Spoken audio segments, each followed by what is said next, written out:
दोस्तों नमस्कार, आप सभी का मेरे चैनल में स्वागत है। दोस्तों मैं महत्वपूर्ण प्रश्नों की जो सीरीज़ है उसका नेक्स्ट पार्ट लेकर आज उपस्थित हूँ और आज के जो प्रश्न है वो भी बहुत ही महत्वपूर्ण है। तो चलिए वीडियो को शुरू करते हैं। दोस्तों जैसा कि मैंने पिछले वीडियो में बताया था कि दंत चिकित्सक द्वारा जो प्रयुक्त दर्पण होता है वो होता है अवतल। कान चिकित्सक द्वारा जो प्रयुक्त दर्पण होता है वो होता है अवतल और दाढ़ी बनाने के लिए जो प्रयुक्त दर्पण होता है वो भी अवतल। ठीक है, तो आप इसे याद रखना। तो यहीं से मैंने नेक्स्ट पार्ट को शुरू किया है। पहला ये कि कान, आँख, नाक और दंत चिकित्सक द्वारा जो प्रयुक्त दर्पण है वो कौन सा होता है, तो वो है अवतल। ध्यान रखना, दर्पण की बात कर रहा हूँ ना कि लेंस की। ठीक है, अब इसमें नेक्स्ट है गाड़ी की हेडलाइट और सर्च लाइट में प्रयुक्त दर्पण कौन सा है, तो वो भी है अवतल। ठीक है, नेक्स्ट है मोटर वाहन में चालक को पीछे देखने के लिए जो साइड मिरर होता है के लिए वाहन में प्रयुक्त दर्पण कौन सा मिरर है वो, तो वो है उत्तल दर्पण। ठीक है, तो वाहन में चालक को पीछे देखने के लिए जो प्रयुक्त दर्पण है वो कौन सा है, वो है उत्तल दर्पण। ठीक है, नेक्स्ट पॉइंट है कि उत्तल दर्पण को ही अपसारी दर्पण कहते हैं। फैक्ट है, याद रखना, इंपॉर्टेंट है। ठीक है, नेक्स्ट है बैंक, एटीएम केबिन, अन्य महत्वपूर्ण स्थलों पर उत्तल दर्पण का ही प्रयोग किया जाता है। ठीक है, अवतल दर्पण को क्या कहते हैं, तो कहते हैं अभिसारी दर्पण। उस तो उत्तल दर्पण को कहते हैं अपसारी दर्पण और अवतल को कहते हैं अभिसारी दर्पण। ठीक है, याद रखना, इंपॉर्टेंट है ये सब। देखिए ये सब छोटे छोटे फैक्ट हैं पर बहुत ही ज़्यादा इंपॉर्टेंट है। ठीक है, तो आप इसे याद रखिएगा। ठीक है, अब नेक्स्ट है नाभिकीय शक्ति संयंत्रों की सर्वाधिक संख्या वाले देश कौन से हैं। तो प्रश्न ये कह रहा है कि जो सर्वाधिक नाभिकीय संयंत्र हैं वो कहाँ पर है। तो सबसे ज़्यादा है यूएसए में, इसके बाद है फ्रांस में, इसके बाद है जापान में एंड लास्ट है रशिया। ठीक है, अब देखो अगर बात की जाए कि उत्तरी अमेरिका महाद्वीप में कौन नंबर 1 है, तो आप देख ही रहे हो यूएसए। अगर बात की जाए कि यूरोप में नाभिकीय संयंत्र सर्वाधिक कहाँ पर है, तो फ्रांस में। ऐसे भी प्रश्न बन सकता है। और अगर एशिया की बात की जाए तो जापान। ठीक है, ध्यान रखेंगे। अब नेक्स्ट है पंचेत हिल बांध, तो वो किस नदी पर है, तो वो है दामोदर नदी पर। अब नेक्स्ट है 80 डेसिबल से अधिक ध्वनि खतरनाक होती है। ठीक है, और आम बोलचाल में समान बातचीत में कितनी डेसिबल की ध्वनि मान्य है, तो 50 से 60 डेसिबल। ठीक है, अब नेक्स्ट है कि टीवी रिमोट में कौन सी रेस पाई जाती है, तो वो है अवरक्त विकिरण। ध्यान रखोगे, इंपॉर्टेंट है। पानी शुद्ध करने के लिए क्लोरीन गैस का प्रयोग किया जाता है। ठीक है, अब नेक्स्ट है इसरो की स्थापना 1962 में किसने की थी, विक्रम साराभाई ने। ठीक है, तो इसरो की स्थापना 1962 में विक्रम साराभाई ने की थी। ठीक है, इसरो की स्थापना कब हुई थी, 1962 में, और कहाँ पर, बेंगलोर में। डीआरडीओ की स्थापना हुई थी 1958 में, कहाँ पर, हैदराबाद में। ठीक है, अब नेक्स्ट फैक्ट है कि परमाणु ऊर्जा आयोग की स्थापना हुई थी 1948 में और परमाणु ऊर्जा विभाग, ध्यान रखना ये आयोग है और ये विभाग, इसकी स्थापना हुई थी 1954 में। अब नेक्स्ट फैक्ट है कि परमाणु ऊर्जा आयोग का मुख्यालय कहाँ पर है, तो वो है मुंबई में। और परमाणु ऊर्जा विभाग, तो उसका भी मुख्यालय मुंबई में ही है। ठीक है, तो इसे याद रखना। अब नेक्स्ट है बार्क, तो इसका मुख्यालय कहाँ पर है, ट्राम्बे, मुंबई में। और ये बहुत इंपॉर्टेंट है। ठीक है, बार्क का जो मुख्यालय है ये बहुत बार पेपर में आता है, तो ये कहाँ पर है, ये है ट्राम्बे, मुंबई में। अब नेक्स्ट है इंदिरा गांधी परमाणु अनुसंधान केंद्र, तो ये कहाँ पर है, कलपक्कम, चेन्नई में। अब नेक्स्ट है भारत विद्युत निगम लिमिटेड, ये कहाँ पर है, हैदराबाद में। नेक्स्ट है भारत यूरेनियम निगम लिमिटेड, ये कहाँ पर है, सिंहभूमि, झारखंड में। ठीक है, अब नेक्स्ट है NPCIL, इसका फुल फॉर्म क्या है, the nuclear power corporation of India, इसका मुख्यालय कहाँ पर है, मुंबई में। ठीक है, नेक्स्ट है भारतीय नाभिकीय विद्युत निगम लिमिटेड, इसका भी मुख्यालय कहाँ पर है, चेन्नई, कलपक्कम में। ठीक है, नेक्स्ट है भारी जल बोर्ड, इसका मुख्यालय कहाँ पर है, मुंबई में।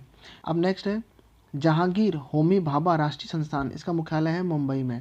नेक्स्ट है Tata institute of fundamental research, इसका मुख्यालय है मुंबई में और ये पेपर में आता है, ये इंपॉर्टेंट है। ठीक है, अब नेक्स्ट है Shah institute of nuclear physics, इसका मुख्यालय है कोलकाता में और ये इंपॉर्टेंट है। नेक्स्ट है हरीश चंद्र रिसर्च इंस्टीट्यूट, ये कहाँ पर है, इलाहाबाद में, और ये भी इंपॉर्टेंट है। ठीक है दोस्तों, जो नया फैक्ट है वो ये है कि आदि शंकराचार्य द्वारा स्थापित 4 मठ, ये पेपर में पूछता है कि 4 मठों की स्थापना किसने की थी, तो वो की थी आदि शंकराचार्य ने। ठीक है, और वो कहाँ पर है, तो वो है उत्तराखंड, गुजरात, उड़ीसा और कर्नाटक में। आप ये याद रखोगे। इसके बाद आप इसको ऐसे भी याद रखोगे कि जोशीमठ कहाँ पर है, तो उत्तराखंड में। द्वारिका कहाँ पर है, तो गुजरात में। पुरी कहाँ पर है, तो उड़ीसा में। और श्रृंगेरी कहाँ है, तो कर्नाटक में। और ये बहुत ज़्यादा इंपॉर्टेंट है, बहुत एग्जाम में भी आता है। ठीक है, तो नेक्स्ट फैक्ट है वो बहुत ही इंपॉर्टेंट है कि, तो वो ये है कि सर्वेंट्स ऑफ इंडिया सोसाइटी 1905, इसके संस्थापक कौन थे, तो इसके संस्थापक थे गोपाल कृष्ण गोखले, GK गोखले। ठीक है, सर्वेंट्स ऑफ इंडिया सोसाइटी इसकी स्थापना कब हुई थी? 1905 में। और इसके जो हेड है वो कौन है? GK गोखले, गोपाल कृष्ण गोखले, ठीक है। अब नेक्स्ट है भारतीय नदियों में अरब सागर में गिरने वाली नदियाँ कौन सी हैं? पहली तो वो आप वो देख बताओ। तो जो दो नदियाँ जो अरब सागर में गिरती हैं, जो मेन मुख्य नदी हैं, है तो बहुत सारी, लेकिन जो मुख्य नदी है वो है नर्मदा और ताप्ती। और ये नदी ऐसी है जो भ्रंश घाटी में भी बहती हैं, ठीक है। तो भ्रंश घाटी में बहने वाली नदियाँ कौन सी हैं? तो नर्मदा और ताप्ती। और ये अरब सागर में गिरती हैं, नेक्स्ट फैक्ट ये है। और ये पूर्व से पश्चिम की ओर बहती हैं, ठीक है। नेक्स्ट फैक्ट इसमें ये हो गया। और इसके बाद ये एस्चुरी का निर्माण करती हैं, ठीक है। तो इसमें बहुत सारे फैक्ट हैं। देखो मैं फिर से बताता हूँ। पश्चिम में गिरने वाली भारत की जो मुख्य नदियाँ हैं, नदी बहुत सारी हैं लेकिन जो मुख्य नदी हैं वो हैं नर्मदा और ताप्ती। ये जो नदियाँ हैं ये पूर्व से पश्चिम की ओर ना बहकर पश्चिम से पूर्व की ओर बहती हैं। ये जो नदी है ये दोनों नदियाँ भ्रंश घाटी में बहती हैं। नेक्स्ट है कि ये दोनों ही नदी नर्मदा और ताप्ती एस्चुरी का निर्माण करती हैं, और पश्चिम में जो भी नदी गिरेगी वो एस्चुरी का ही निर्माण करेगी, ठीक है। और जो नेक्स्ट फैक्ट है कि ये दोनों नदी अरब सागर में गिरती हैं। ज़्यादातर जो भारत की नदियाँ हैं वो बंगाल की खाड़ी में गिरती हैं, लेकिन ये दो मुख्य नदियाँ हैं जो अरब सागर में गिरती हैं, ठीक है। ये इंपॉर्टेंट फैक्ट है। तो दोस्तों मैं अब आपको जो हमारी जो मेन नदी है नर्मदा और ताप्ती जो अरब सागर में गिरती है मैं वो आपको दिखाने वाला हूँ। तो देखो ये है अपना भारत, ठीक है, और ये है अरब सागर, और इधर है बंगाल की खाड़ी, ठीक है। अब मैं मैप को थोड़ा जूम करता हूँ।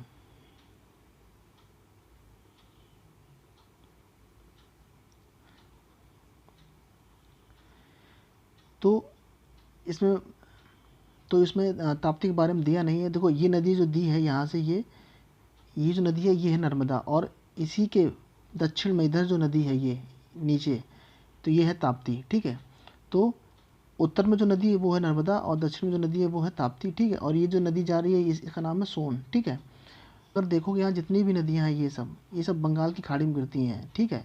ये सब आगे जाके बंगाल की खाड़ी में गिरती हैं। और अगर आप दक्षिण भारत की नदी देखोगे तो चाहे वो गोदावरी नदी हो, कृष्णा नदी हो, कावेरी नदी हो, कोई भी नदी हो, सब बंगाल की खाड़ी में गिरती है, ठीक है।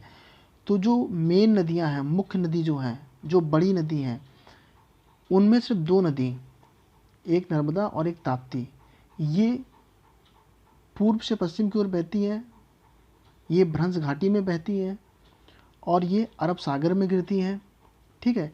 इसके अलावा और भी बहुत सी छोटी छोटी नदियाँ हैं यहाँ पर, वो सभी अरब सागर में ही गिरती हैं, ठीक है। और पश्चिमी घाट में गिरने वाली कोई भी नदी होगी तो वो एस्चुरी का ही निर्माण करेगी, ठीक है। एस्चुरी का मतलब क्या होता है तो मैं आपको बताता हूँ कि जब नदी ऊंचाई से गिरती है ना, सपोज जैसे ये यहाँ से ऐसे नदी गिर रही है ऐसे, है ना, ये तो इस समुद्र में यहाँ पर एक तालाब का निर्माण कर देती है, ठीक है। तो इसी में नदी का पानी लगातार गिरता रहता है, तो इसे कहते हैं एस्चुरी, ठीक है। क्योंकि इधर की जो नदी होती है वो आराम से जाके बिल्कुल ज़मीन की लेवल से ही मिल जाती है, ठीक है। लेकिन जब नदी ऊपर से गिरती है तो वो समुद्र में एक निश्चित जगह पर एक तालाब तरह की आकृति बना लेती है और उसी में वो पानी गिराती रहती है ना, तो उसे कहते हैं एस्चुरी, ठीक है। और जो पूर्व में नदी बंगाली खाड़ी में गिरती है तो वो किसका निर्माण करती है? तो वो निर्माण करती है डेल्टा का, ठीक है। और सबसे बड़ा डेल्टा कौन सा है? सुंदरबन का डेल्टा, जो गंगा ब्रह्मपुत्र की नदी बनाती है, ठीक है। तो हमने अभी क्या पढ़ा था कि भारतीय नदियों में अरब सागर में गिरने वाली दो मुख्य नदियां हैं नर्मदा और ताप्ती, जो एस्चुरी का निर्माण करती हैं। अब नेक्स्ट है कि नाथुला दर्रा ये किस राज्य में है? तो ये है सिक्किम में, और बहुत ही इंपॉर्टेंट फैक्ट है ये। नेक्स्ट है भारत और श्रीलंका के बीच स्थित है। तो देखो मैं आपको बता रहा हूँ कि भारत और श्रीलंका के बीच में कौन कौन से द्वीप स्थित है, मैं आपको सब बता दे रहा हूँ इसी में। रामेश्वरम भारत और श्रीलंका के बीच स्थित है, पंबन द्वीप भारत और श्रीलंका के बीच में स्थित है, पाक जलडमरू मध्य भारत और श्रीलंका के बीच स्थित है, और मन्नार की खाड़ी ये भी भारत और श्रीलंका के बीच स्थित है, ठीक है। तो आप इन सभी फैक्ट को याद कर लो, रामेश्वरम द्वीप, पंबन द्वीप, जलडमरू मध्य और मन्नार की खाड़ी ये सभी भारत और श्रीलंका के मध्य ही स्थित हैं, ठीक है। और पेपर में कुछ भी आ सकता है, मन्नार की खाड़ी आ सकता है, पाक जलडमरू मध्य आ सकता है, पंबन द्वीप आ सकता है, और ये रामेश्वरम इसी पंबन द्वीप पर ही बसा है, ठीक है। ये भी आप याद रख लो। अब नेक्स्ट फैक्ट है कि श्वेत क्रांति के जनक तो किसे कहा जाता है? तो श्वेत क्रांति के जो जनक है वो वर्गीज कुरियन को कहा जाता है, ठीक है। तो श्वेत क्रांति को दुग्ध क्रांति भी कहते हैं, ठीक है। नेक्स्ट है धान की खेत से निकलने वाली गैस कौन सी है? तो वो है मीथेन, CH4। बहुत ही इंपॉर्टेंट है, वेरी वेरी इंपॉर्टेंट। और पशुओं की जुगाली करने से भी मीथेन गैस निकलती है, ठीक है। राजघाट नदी परियोजना किस नदी पर है? तो वो है बेतवा नदी पर, ठीक है, इंपॉर्टेंट है ये। नेक्स्ट है सत्यशोधक समाज के संस्थापक कौन थे? तो वो थे ज्योतिबा फूले, ठीक है, ये भी बहुत इंपॉर्टेंट है। नेक्स्ट है अष्टाध्यायी के लेखक कौन है? तो वो है महर्षि पाणिनि, ठीक है। अष्टाध्यायी के लेखक कौन है? महर्षि पाणिनि, ठीक है, इंपॉर्टेंट है। और इसे अष्टाध्यायी क्यों कहते हैं? क्योंकि इसमें 8 अध्याय हैं, इसलिए अष्टाध्यायी कहते हैं, ठीक है। चाणक्य के बचपन का नाम क्या है? विष्णुगुप्त, या इन्हें कौटिल्य भी कहते हैं, ठीक है।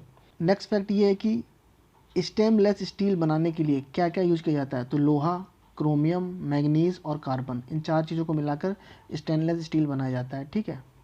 नेक्स्ट है कि किसी भी पिंड का भार गुरुत्व त्वरण जी का मान निर्भर करता है। अब देखो यहाँ से पेपर में प्रश्न आपके आता ही आता है और लोग अक्सर कंफ्यूज हो जाते हैं, तो देखो बहुत इंपॉर्टेंट है, समझना, ध्यान से सुनिएगा। किसी पिंड का भार ध्रुवों पर सर्वाधिक, ठीक है, तो जी का मान कहाँ सर्वाधिक होता है? ध्रुवों पर। और भूमध्य रेखा पर जी का मान न्यूनतम होता है, ठीक है, ठीक है। क्या कहने का मतलब क्या है इसका? कहने का मतलब ये है कि जैसे ये पृथ्वी है, ठीक है, तो पृथ्वी की ये जो इक्वेटर है यहाँ पर इस भूमध्य रेखा पर जी का जो मान है वो न्यूनतम होगा। और ये जो पोल है, नॉर्थ पोल साउथ पोल, यहाँ पर जो जी का मान है वो मैक्सिमम होगा, ठीक है। अभी तो देखो आपको याद हो गया होगा, लेकिन जब पेपर में आता है तो आदमी अक्सर भूलने लगता है। तो देखो मैं आपको बताता हूँ आपको इसे याद कैसे रखना है। देखो जी का मान जो ध्रुव होते हैं वहाँ पर कितना होता है? 10। और वैसे जी का मान क्या होता है? 9.8, ठीक है। तो आप याद रखो कि ध्रुव पर ठंडा इलाका है, ठीक है, तो मान 10 होगा, तो वहाँ पर कितना है? अधिकतम। यहाँ पर क्या है? अधिकतम है, यहाँ पर कम है, बस आप ऐसे याद रख लो, ठीक। तो जी का मान सर्वाधिक कहाँ होगा? ध्रुवों पर, और भूमध्य रेखा पर जी का मान न्यूनतम होता है, ठीक है, आप इसे ऐसे याद रख सकते हो। नेक्स्ट है डीएनए फिंगर प्रिंटिंग केंद्र हैदराबाद में स्थित है। डीएनए फिंगर प्रिंटिंग केंद्र कहाँ पर है? हैदराबाद में। नेक्स्ट है ओजोन। तो ओजोन हमारे किस मंडल में पाई जाती है? तो वो है समताप मंडल, ठीक है। और इसी समताप मंडल में ही ओजोन परत है, जो क्या काम करती है? जो परावैंगनिक किरणों को पृथ्वी पर जाने से रोकती है, ठीक है, तो आप इसे याद रखना। अब नेक्स्ट है सूर्य की ऊर्जा किसका उदाहरण है? तो पेपर में आएगा कि नाभिकीय विखंडन की नाभिकीय संलयन। तो सूर्य जो ऊर्जा है वो नाभिकीय संलयन पर आधारित है, ठीक है, 2 हाइड्रोजन मिलाकर एक हीलियम बन जाते हैं, ठीक है, तो आप इसे याद रखना। तो सूर्य की जो नाभिकीय क्रिया है वो संलयन की है, ना कि विखंडन की, ठीक है। अब नेक्स्ट फैक्ट ये है कि चंद्रमा पर गुरुत्वीय त्वरण पृथ्वी के गुरुत्वीय त्वरण का 1/6 है। मतलब अगर कोई पृथ्वी पर अगर 36 किलो का है तो चंद्रमा पर वो 6 किलो का होगा, ठीक है, कहने का मतलब ये है, ठीक है। नेक्स्ट है पदार्थ को गर्म करने पर उसके आयतन V में वृद्धि होती है और घनत्व D में कमी होती है। जैसे जैसे अगर आप जैसे आप घी को ले लो, ठीक है, घी, ठीक है, तो घी को जब आप गर्म करोगे तो उसका आयतन बढ़ जाएगा और उसका जो डेंसिटी है, जो उसका घनत्व है वो कम होने लगेगा, वो पतला होने लगेगा, है ना, ये मतलब है। नेक्स्ट है इन्वर्टर। तो रासायनिक ऊर्जा को विद्युत ऊर्जा में कन्वर्ट करता है ये इन्वर्टर जो है, वो रासायनिक ऊर्जा को विद्युत ऊर्जा में। देखो इन्वर्टर क्या करता है कि जब लाइट चली जाती है तो उसके अंदर जो बैटरी में जो रासायनिक ऊर्जा भरी है उसको वो विद्युत ऊर्जा में कन्वर्ट कर देता है, ठीक है। अब ट्रांसफार्मर क्या करता है? तो वो प्रत्यावर्ती धारा को कम या ज़्यादा करता है। मतलब ट्रांसफार्मर काम ये होता है कि जो हाई वोल्टेज आ रहा है वो घरों तक एक नियमित या एक संतुलित वोल्ट के रूप में घरों तक पहुंचाना। तो ट्रांसफार्मर काम कम करना है और ज़्यादा करना भी है। ट्रांसफार्मर से अगर आपको सप्लाई बढ़ानी है, वोल्टेज बढ़ाने, तो आप बढ़ा भी सकते हो, कम करना है तो कम कर भी सकते हो, ठीक है। तो ये ट्रांसफार्मर का काम होता है। तो आज टोटल 50 प्रश्न थे, ठीक है, और ये सभी इंपॉर्टेंट है, ये पिछले किसी न किसी एग्जाम में आए हुए हैं, ठीक है। और अगर आपको ये अच्छे लगे तो प्लीज़ को लाइक करें, शेयर करें, सब्सक्राइब करें। आपका दिन शुभ हो, बहुत बहुत धन्यवाद।